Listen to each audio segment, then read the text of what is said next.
There's a lot of talk lately about leaving Orbit, isn't there? And do I have a great recommendation for you? So if you're looking for a great hazy IPA and one that will surely make you look like a connoisseur, then join me on this tasting. My name is Eddie and I have tasted and sampled many beers from all over the world, and it is my passion to help you find that perfect beer you're looking for. Whether you're looking to try something new or there is something very specific that you're looking for to pair with your food, I got your back.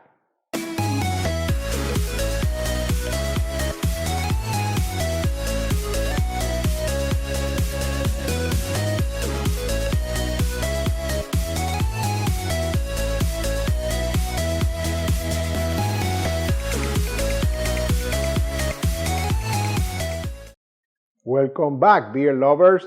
Thank you for spending the next few minutes with me. As I said in the intro, my name is Eddie, and on this channel, I taste and review all kinds of beers and give you my most honest opinion, as well as some ideas to pair them with your food, just like the one you're about to watch. So if you're new here, consider subscribing and hitting that bell icon down there so you're notified every time I release a new beer review video. And if you like the video, hit that thumbs up, let me know you like it. Now here we go, we are back after a whole Asheville trip and doing a couple other things that we've been focusing on. But we are back in our normal studio bar down here. And what did I say in the intro? I have a great hazy IPA from our friends at Captain Lawrence Brewing Company out of New York. I don't think I've ever had any Captain Lawrence beers before, but here it is. Orbital Tilt Hazy IPA. And if you've been watching, you know I am partial to the whole hazy IPA beers. And check it out. What did you think? My tulip glass is the one that I always recommend for you to have when you're pouring yourself a great hazy IPA. And remember that always using the right glass for the beer that you're tasting.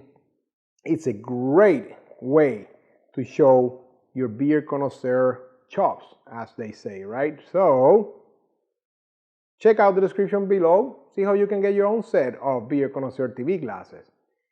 Now, where do we always start?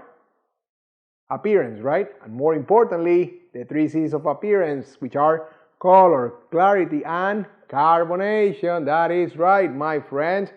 Now that is a very bright orangey color here. It's a hazy IPA, so it's definitely cloudy and hazy. However, you know, it's not the cloudiest beer I've ever seen. There is some, you know, there is definitely cloudiness, but it's not the cloudiest beer. And as far as carbonation, decent amount of carbonation. There's not a huge lot of bubbles rising, although I do pick up some amount of carbonation there. And you saw that big head of foam. It actually made me stop the way I was pouring it. Huge head. It was almost 4 fingers. However, look at how quickly it has been dissipating, right? Look, you already lost more than a finger there in the time I've been speaking. So huge big head of foam, but it dissipates rather quickly. So where do we go next? Aromas, right? And this is where the tulip glass shines. Oh wow, this is definitely citrusy, orange, maybe some passion fruit. Oh yeah, peach, and it still has some kind of like a dank pine kind of aroma there. Yes, it comes through at the end of the nose, or maybe because the foam is so quickly dissipating. It's part of that dankiness that's coming through with the normal, you know, IPA kind of stuff. And actually it says here, this IPA has been brewed using a healthy dose of imported Pilsner malt and malted oats to create a smooth mouthfeel, then dry hop for a dank aroma and fruity finish. It definitely has a little bit of dankiness in the aromas, and the more the foam dissipates, the more you can appreciate some of that dankiness. So I'm excited to taste this one and let you know how it goes.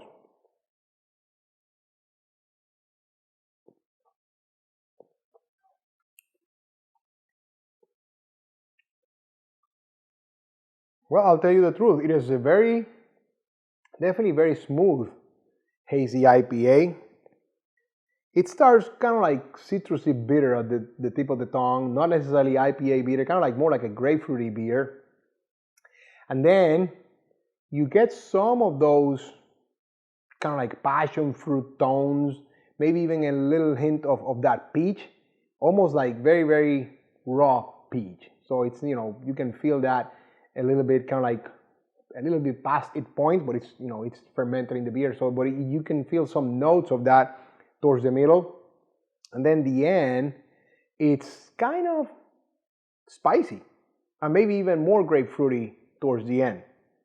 So it does have kind of like a kick, but it's kind of, the body is kind of like a medium body, tell you the truth, and it kind of coats your whole palate there. So it kind of lingers a little bit back there. Very, very nice. Definitely, I would call that a very smooth beer.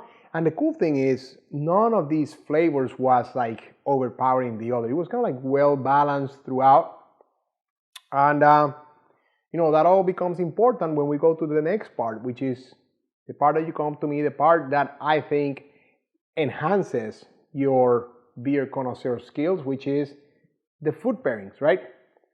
Now, IPAs, normally you want bold foods because the IPAs have bold flavors. However, with this whole new era that we're entering now with the hazy IPAs and the fruity IPAs, each one has its own character. So you have different options here. So first thing I'm going to say, this beer will go great with some avocado spring rolls. Yes, I mean, you have the, kind of like the full flavors of the avocado and the feeling of the spring rolls, but then you have that batter on the outside, whether they're baked or fried. I think the beer has enough to help you kind of, wash that palate, after every bite. I think this would also great, and I'm going to put, my mouth where my money is, or my money where my mouth is, however you say that, because I think this is going to great with shrimp cocktail with cocktail sauce. And I have shrimp with some cocktail sauce here that we're enjoying today. And I think this will be a great pairing. So I'll let you know how this goes. I got this passion, and it's burning deep inside of me. And this...